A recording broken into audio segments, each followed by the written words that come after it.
Today's lesson is 13.9, using money to understand decimals. The objective for today is that I will use coin and bill models and decimal models to understand decimals.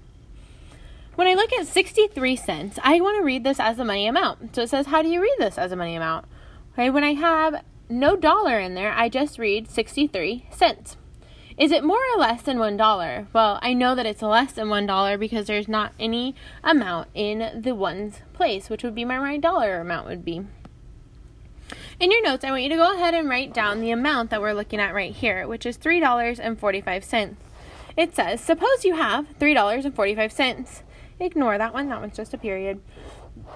Find the way that uses the fewest of each kind of bill or coin.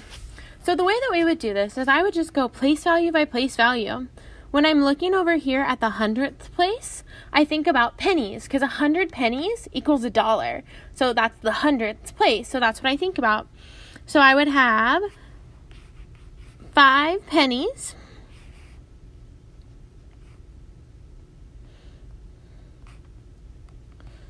Then I go to my next one, which is the 10th place.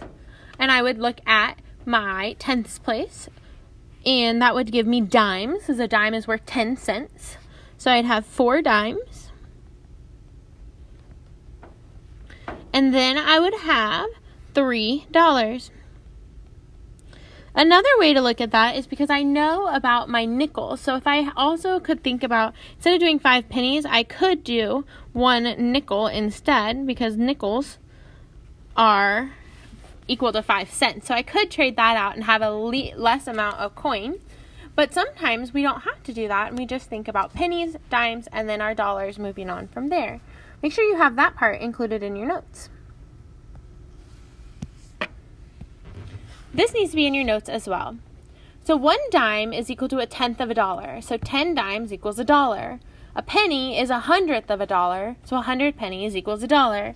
I was just mentioning this, but again, make sure both of these are included in your notes. We're going to take a look at number 1, and then I'm going to have you do number 2 in your notes. When I look at number 1, I have $9.75. Notice that even when I say it as money and I say $9.75, I always read the decimal with the word and. So $9.75. That would give me $9. Then I look at my dimes, which would be 7.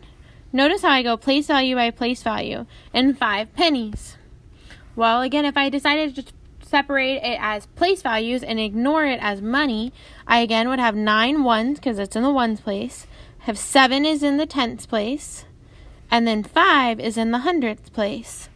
So I separate out each place value. I want you to do number 2 in your notes.